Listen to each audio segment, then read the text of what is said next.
मजदूरी मांगने पर हाथ कटवाने वाले पप्पू साकेत की हालत गंभीर। ज्यादा खून बह जाने से बनी ऐसी स्थिति।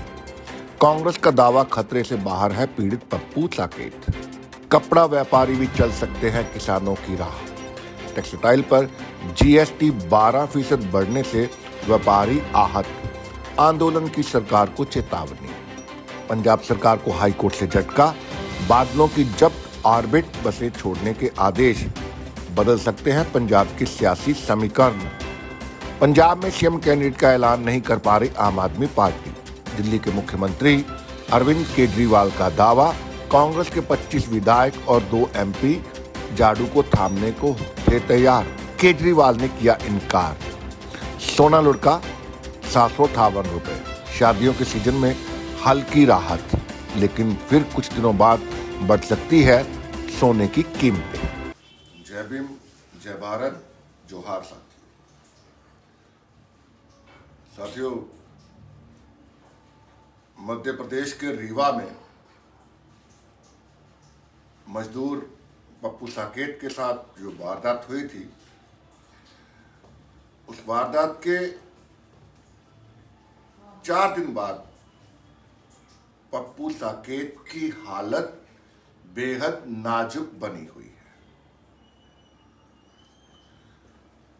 खून बहुत बह गया था जब ये वारदात हुई है। उसके बाद से, इस वारदात के बाद से कमजोरी इतनी ज़्यादा है पप्पू भाई के कि वो आज जिंदगी और मौत के बीच में जूझ रहे हैं। उनके पारिवारिक सदस्यों का, पीड़ित पारिवारिक सदस्यों का कहना है कि डॉक्टर पहले भी ये बता चुके हैं कि डॉक्टरों ने जब ऑपरेशन किया था पप्पू साकेत का, और गणेश मिश्रा ने जब तलवार से इस बेबस लाचार मजदूर का हाथ काट डाला था, तो एक तो हाथ को छुपाने की कोशिश की, वारदात पे वारदात। उसके बाद किसी तरह से पुलिस ने उनको विक्टिम को हॉस्पिटलाइज किया, इलाज करवाया, लेकिन अब दिक्कत वहां पे ये आ रही है। लेकिन अभी एक सूचना मिली है कि मध्य प्रदेश की कांग्रेस के कुछ सदस्य उस हॉस्पिटल में जा रहे हैं। यहाँ पे पप्पू साकेत जेरे इलाज है, यहाँ पे उनका इलाज हो रहा है। और कांग्रेस ने ये आश्वासन दिया है कि वो पप्पू साकेत के लिए संघर्ष करेंगे। साथियों, ये पहला मामला नहीं है। जैसा कि मैंने प्रोग्राम में कहा है, इस प्रोग्राम का टाइटल है बहुजन बटा हाथ कटा। जब तक हम लोग आपस में लड़ते रहेंगे, इसका फायदा उन हाथ काटने वालों को मिलेगा जो हमें वंचित बना रखा है, जिन लोगों ने हमें वंचित बना रखा है। साथियों, वक्त बेहद नाजुक है। जिस तरह के दौर है, जिस तरह के इल्जामों की झड़ियां लग रही हैं, जिस तरह से संविधान के साथ, संविधान से अलग राह पे चल के इस तरह की वारदात हो रही है। आपको एनसीआरबी के डेटा भी याद होगा। अभी इसी साल सितंबर में डेटा जारी हुआ था एनसीआरबी का। एनसीआरबी यानी नेशनल क्राइम रिकॉर्ड ब्यूरो, उसने कहा था कि मध्य प्रदेश, यहाँ पे 15 बरस से बीजेपी की सरकार है, बीच में कुछ थोड़ा सा वक्त मिला था कांग्रेस को सत्ता का। मध्य प्रदेश के अंदर जुल्मों सितम की इंतहा कब खत्म होगी? ये तभी खत्म हो सकती है जब बहुजन एक होगा। याद है आपको वो आदिवासी जिनको पिकअप गाड़ी से बांध के घसीटा गया था? ज्यादा पुरानी बात नहीं है, अगस्त सितंबर की ही बात है। और बाद में चोरी का इल्जाम लगाया गया था। इल्जाम लगाने वाले कौन थे? बहुजन समाज का ही हिस्सा थे। इसके मायने क्या हुए? इसके साफ मायने हैं हम एक नहीं हैं। जो लड़ाई हम लोगों को लड़नी है वो लड़ाई तब तक अधूरी है जब तक हम एक नहीं है। हम क्यों एक नहीं है, ये बड़ा सवाल। इसके साथ साथ मध्य प्रदेश में बात करेंगे कांग्रेस के वरिष्ठ नेता गिरीश गर्ग, जो कि एडवोकेट भी हैं और कानून को बहुत अच्छे से समझते हैं। आइए सबसे पहले आपको गिरीश गर्ग के पास ले चलते हैं, उनसे बात करते हैं। गिरीश, स्वागत है आपका। जी नमस्कार। नमस्कार गिरीश, आप मध्य प्रदेश से हैं और मध्य प्रदेश के रीवा में एक घटना हुई है सिरमौर पुलिस थाना के। जी। एक मजदूर वहां पे मजदूरी कर रहा था और जब उसने नियोक्ता यानी मालिक से मेहनताना मांगा तो नियोक्ता जो कि स्वर्ण जाति का है, उसने मजदूर जो कि दलित है उसके हाथ पे तलवार से वार करके हाथ को शरीर से अलग कर दिया। और मध्य प्रदेश में ऐसी घटनाएं बहुत ज्यादा होती रहती हैं। इसी साल 10 सितंबर में एक जाति आदिवासी युवक को गाड़ी के साथ बांध के घसीटा गया था। आपका पहला रिएक्शन क्या है? देखिए, जहाँ जहाँ भारतीय जनता पार्टी की सरकारें हैं, आप आंकड़े उठा करके देख लीजिए, और खास करके मैं मध्य प्रदेश की बात करूंगा। पिछले 15 वर्षों में इनकी सरकार रही और अभी हमने विधायकों को खरीद फरोख्त करके जो मध्य प्रदेश में सरकार बनाई, उस सरकार के भी आंकड़े आप देख लीजिए तो गरीबों पर, दलितों पर, मजलूमों पर, किसानों पर बिल्कुल लगातार जुर्म बढ़ते ही जा रहे हैं। और खास करके इनके नेता और इनकी पार्टी से जुड़े हुए लोग, इनकी संवेदनाएं किसानों के साथ बिल्कुल भी नहीं है, न गरीबों के साथ है, न मजदूरों के साथ है। और ये घटना उसी बात को दर्शाती है। ये उनकी जो मानसिकता है, विकृत मानसिकता, उसके बारे में ये घटना बता रही है। तो इसके मायने ये हुए कि इनका मतलब ये जो संविधान की शपथ थी, आप कानून के जानकार हैं, आप कानून को बहुत अच्छे से समझते हैं। आप जब सत्ता में आना होता है तो संविधान की शपथ ली जाती है। देखिए, संविधान को न मानने वाले लोग हैं, ये संविधान को न मानने वाले लोग हैं। जब संविधान की प्रस्तावना 26 जनवरी 1949 को ये संविधान हमारा बनके तैयार हुआ, तब से ये लोग संविधान का विरोध करते आ रहे हैं। इनके नेता गाहे बगाहे ये कहने से नहीं चूकते कि यदि हम सत्ता में आ गए तो हम संविधान बदल देंगे। और इनके उत्तर प्रदेश में जो सांसद है साक्षी महाराज, उन्होंने तो यहाँ तक कहा कि 2024 के बाद पूरे हिंदुस्तान में कोई चुनाव नहीं होगा। तो ये तो संविधान को नहीं मानने वाले लोग हैं ना, तो इनसे हम ज्यादा अपेक्षा कर ही नहीं सकते। ठीक है, आपकी बात ठीक है, लेकिन एक सवाल यहाँ पर ये खड़ा होता है कि अगर ये संविधान को मानने वाले नहीं है, या जैसे साक्षी महाराज कह रहे हैं कि 2024 के बाद कोई चुनाव नहीं होगा, तो इसका मतलब ये हुआ कि लोकतंत्र जो है उसको तहस नहस कर दिया जाएगा। ये लोकतांत्रिक संस्थाओं को की स्वतंत्रता को पूरी तरह से बाधित करना चाहते हैं। आप ईडी, सीबीआई का उदाहरण ले लीजिए। ये स्वतंत्र जांच एजेंसियां थी, इसको भी इन्होंने प्रभावित किया और अपने विरोधियों की जांच करवाने के लिए, उनको परेशान करने के लिए इनका उपयोग किया। आप ईडी की बात कर रहे हैं। ईडी के जो चीफ हैं उनको सुप्रीम कोर्ट ने मना किया था कि इनको एक्सटेंशन नहीं देना चाहिए, लेकिन गवर्नमेंट ने उनको 1 साल का और सेवा फल दिया है। सेवा फल कहिए या इसको कुछ भी कहिए आप, तो ऐसे में बड़ा सवाल ये है कि ये तो सीधे वॉयलेशन है, और इसको कानून की भाषा में कहेंगे तो कंटेम्प्ट ऑफ कोर्ट है। ये बिल्कुल, देखिए, जो चीजें संविधान में निर्धारित की गई हैं उसको ये जब संविधान कोई नहीं मानते, ये अपने मुख्यालय पर 2002 तक इन्होंने नागपुर में देश का झंडा नहीं फहराया। ये देशभक्ति की केवल खोखली बातें करते हैं।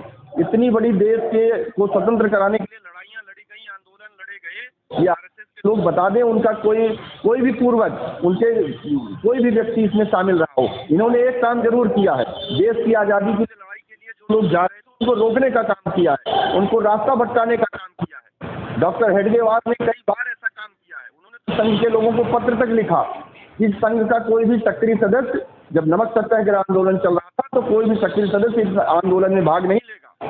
सीधे सीधे भाई ऐसे में सवाल ये है, मैं बार बार कह रहा हूँ, लगातार कह रहा हूँ, आप एडवोकेट हैं, कानून को बहुत अच्छे से समझते हैं, आपको कॉन्स्टिट्यूशन की बहुत अच्छे से जानकारी है। तो इस तरह का ये जो जुल्म की इंतहा हो रही है, इस इंतहा को कैसे रोका जा सकता है?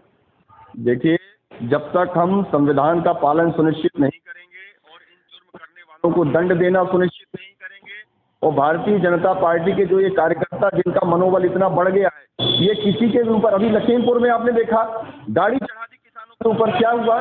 मंत्री खुलेआम घूम रहा है। विधायक को गिरफ्तार करने के बजाय उसकी आवभगत में सरकार लगी रहती है, सरकार के तमाम पुलिस के अधिकारी लगे रहते हैं, उसको बुलाते हैं जैसे वो कोई अपराधी ना हो, कोई बड़ा नेता हो कि भैया आ जाओ, पुलिस थाने आ जाओ। ये इनकी मानसिकता ही ऐसी है, और ये जो सिरमौर में घटना घटित हुई ये उसी की पुनरावृत्ति है। लेकिन आपने इसके लिए क्या किया? आप भी तो एक संगठन है आपका नेशनल पार्टी है, देखिए, पार्टी आपकी सिरमौर को विरोध करते हैं, हम इस घटना का पुरजोर विरोध करते हैं, और यदि जिस मजदूर का इन्होंने हाथ काटा है उसको उचित मुआवजा नहीं दिया गया, और जो अभी बिल्कुल लेटेस्ट न्यूज है वो ये है कि मजदूर साकेत जो है वो जिंदगी मौत के बीच में जूझ रहा है, किसी तरह से कोई भी उसकी मदद नहीं की जा रही है। ये क्या मायने है? ना सत्ता पक्ष कर रहा है और ना आपकी कांग्रेस पार्टी कर रही है। देखिए, कांग्रेस पार्टी पूरी तरह से उस मजदूर और मजदूर के परिवार के साथ खड़ी है, और जब भी और जहां भी मदद करने की आवश्यकता होगी हम पूरी ताकत से उसकी मदद करेंगे, और ऐसे लोगों को दंड दिलाने के लिए काम करेंगे। अभी पीड़ित परिवार का बयान आया है कि किसी ने उसकी कोई भी खबर नहीं ली है। नहीं, हमारे लोग वहां तक पहुंच रहे हैं और जल्दी उनसे संपर्क करेंगे और उनकी पूरी मदद करेंगे। ये कोविड के दौरान मुझे याद है कि यूथ कांग्रेस ने लोगों को मेडिसिन पहुंचाई थी। यूथ कोविड के दौरान पूरे हिंदुस्तान में यदि सबसे ज्यादा मदद करने वाला कोई संगठन है तो वो यूथ कांग्रेस है हमारी। आज वो यूथ कांग्रेस कहाँ है जो साकेत के लिए कुछ नहीं कर पा रही है? नहीं, हमारे लोग उनके पास पहुंचने वाले हैं और उनकी पूरी मदद करेंगे, जितनी मदद कर सकेंगे उतनी मदद करेंगे, और उसको न्याय दिलाने के लिए दिन रात एक कर देंगे। अब अगर मैं एनसीआरबी के डेटा की बात करूं, मैं जिस मध्य प्रदेश में 15 साल आप बता रहे हैं, आपने सब उसकी खूबियाँ खामियाँ हर चीज़ आपने निकाल के बता दी। आपने डॉक्टर हेडगेवार का भी नाम ले लिया, आपने संघ का नाम भी ले लिया, आपने स्वतंत्रता आंदोलन का नाम भी ले लिया। तो ऐसे में सवाल ये है कि 15 सालों में जो कुछ हो रहा है मध्य प्रदेश के अंदर, उसको रोकने की कोई भी कोशिश कांग्रेस क्यों नहीं कर रही? देखिए, 15 सालों में जो इन्होंने आतंक फैलाया था उसको रोकने के लिए कांग्रेस जनता के पास गई, जनता ने हमें जनादेश दिया, लेकिन इनसे वो भी देखा नहीं गया। वो तो आपका मामला, आपका इंटरनल मैटर था, वो आप अपने विधायकों को इकट्ठा ही नहीं रख पाए। और जिस सरकार को जनता ने नकार दिया था उसी सरकार को इन्होंने फिर से स्थापित किया। अब इसी के साथ राजस्थान में जो हो रहा है कांग्रेस के अंदर, वो भी तो सब चीजें आपके सामने है। आज देखिए, कांग्रेस में लोकतंत्र है और लोकतांत्रिक तरीके से सबको बात उठाने का अधिकार है, और हमारे पार्टी में कहीं कोई ऐसी बात नहीं है। आप जिस लोकतंत्र की बात करते हैं, तो पंजाब में जो सब कुछ हो रहा है, क्योंकि पंजाब में एक दलित सीएम है, तो दलित सीएम का रास्ता रोकने की जो कोशिश हो रही है उसको क्या नाम देंगे आप? क्या लोकतांत्रिक है वो? दलित सीएम की कोई रास्ता नहीं रोका जा रहा है। ये सब विरोधियों की चाल है, कांग्रेस की सरकार को बदनाम करने की नियत से उन्होंने ये बातें फैलाई हो रही है। नहीं, हमारे नेताओं की बातों को तोड़ मड़ोड़ के पेश किया जा रहा है। हमारे नेताओं का कोई ऐसा मंतव्य नहीं है। हमारे नेता राहुल गांधी जी ने उनको सीएम बनाया है और उनके साथ कांग्रेस पार्टी पूरी मजबूती से खड़ी है। चलिए इस राजनीतिक बातचीत से निकल के आते हैं संविधान की ओर। कुपोषण को लेके, भूखमरी को लेके कितना हो हल्ला हुआ है? देखिए, जब हमारी सरकार थी तो हमारे नेता सोनिया गांधी जी ने लोगों को सबको भोजन मिले, खाद्य सुरक्षा अधिनियम लेकर के आए। वो इसीलिए था कि ये जो कुपोषित लोग हैं, जिनको भोजन की उपलब्धता सुनिश्चित नहीं हो पा रही है, उनको भोजन पर्याप्त मात्रा में मिले और सबको भोजन मिले, सब लोग खाएं। इसके लिए हम खाद्य सुरक्षा कानून लेकर के आए। आप जितने दावे कर रहे हैं, ये दावे उस वक्त क्यों नहीं किए गए जब बिना विचार विमर्श के, बिना बहस के एक अध्यादेश के जरिए कृषि कानूनों को इम्प्लीमेंट किया जाता है। तब देखिए, कृषि कानूनों को कहीं इम्प्लीमेंट नहीं किया गया। कांग्रेस के विरोध की वजह से एक तो काले कानून वापस लेने पड़े, कांग्रेस और किसानों की मेहनत रंग लाई, और ये अहंकारी सरकारों का अहंकार टूटा है। और जनता ने ये बता दिया है कि आप कितने भी बड़े पद पर बैठ जाइए, कितने भी ऊंचे पद पर बैठ जाइए, जनता से बड़ा कुछ नहीं है। जब तक आप सबकी आवाज नहीं सुनेंगे तो आपकी आवाज भी जनता सुनने के लिए बाध्य नहीं है। मतलब राजनीति हर जगह पे है, वो किसान नेताओं की और ये राजनीति नहीं है, ये राजनीति नहीं है, ये अपने अधिकारों के लिए लड़ाई है। यदि कोई अन्याय होगा तो हमेशा इतिहास का उदाहरण है, उठा करके देख लीजिए। हमेशा अन्याय के खिलाफ लोग खड़े हुए हैं और बड़ी बड़ी सत्ताओं को चुनौती दी है। बड़े बड़े राजे महाराजों के साम्राज्य एक दिन में धराशायी हो गए हैं। ग्रीश, आप ये क्यों बोल रहे हैं कि अगर बाबा साहब का संविधान नहीं होता तो क्या ये अध्यादेश वापस हो सकता था?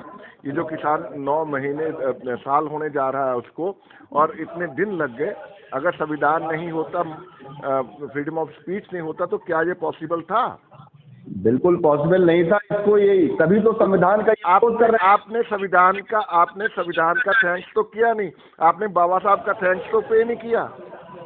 देखिए, बाबा साहब का हम सब लोग सम्मान करते हैं और हमारी कांग्रेस पार्टी हमेशा उनके साथ खड़ी रही है। और ये तो लोग दिग्भ्रमित कर रहे हैं बाबा साहब के बारे में। बाबा साहब हमारे दिल में बसते हैं, हमारे विचारों में बसते हैं, हम उनके विचारों का पूरी तरह से सम्मान करते हैं। अगर बाबा साहब का इतना सम्मान है तो आज पप्पू साकेत क्यों रीवा के उस हॉस्पिटल में जिंदगी और मौत के बीच में जूझ रहे हैं? क्योंकि वो दलित है और दलित होने की सजा मिल रही है। भारतीय जनता पार्टी से जुड़ा हुआ परिवार है जिसने उनका हाथ काटा है। ये संघ से जुड़े हुए लोग हैं और संघ की पुरानी मानसिकता रही है। जब 1930-21 में गोलमेज सम्मेलन के लिए बहुत सारे नेता इंग्लैंड गए थे, तब इनके विश्व हिंदू परिषद के हिंदू महासभा के जो पहले अध्यक्ष थे बीएस मुंजे, ये गए थे इटली और वहाँ के तानाशाह मुसोलिनी से मिले और वहाँ से ये तानाशाही का विचार लेकर के आए, लोकतंत्र को कुचलने वाली विचारधारा लेकर के आए। और वो विचारधारा आज तक संघ और भारतीय जनता पार्टी के कार्यकर्ता में भरी पड़ी हुई है। और उसका ये द्योतक है कि आज एक गरीब का हाथ काट दिया गया, एक दलित का हाथ काट दिया गया। अब उसके परिवार की क्या मदद हो रही है? उसका आखिरी, उसके परिवार के साथ कांग्रेस पार्टी खड़ी है बड़ी मजबूती के साथ, और जो हमसे हो सकेगा वो हम उसकी तमाम मदद करने का प्रयास करेंगे और जिन्होंने उसके साथ ऐसा कृत्य किया उनको दंडित कराने का प्रयास करेंगे। धन्यवाद। सवाल ये है कि जैसे मैंने शुरू में कहा था, बहुजन बटा हाथ कटा, ये एक बात नहीं है। आप भी एनसीआरबी के डेटा देख लीजिए, उसमें तस्वीर आपके सामने आ जाएगी। मध्य प्रदेश, यूपी, राजस्थान सिर्फ एक जगह नहीं है, अनेकों स्थानों पे हाशिए के समाज का इसी तरह से उत्पीड़न लगातार बार बार हो रहा है। क्यों हो रहा है? क्योंकि हम एक नहीं। जब हम एक नहीं तो बुलंद कैसे होंगे? आज के लिए इतना ही। कल किसी नए मुद्दे पे नए मेहमानों के साथ वंचितों के अधिकारों, मजलूमों के हक हकूक के लिए करेंगे आवाज बुलंद। आप बने रहिए साथ। जय भीम, जय भारत, जोहार।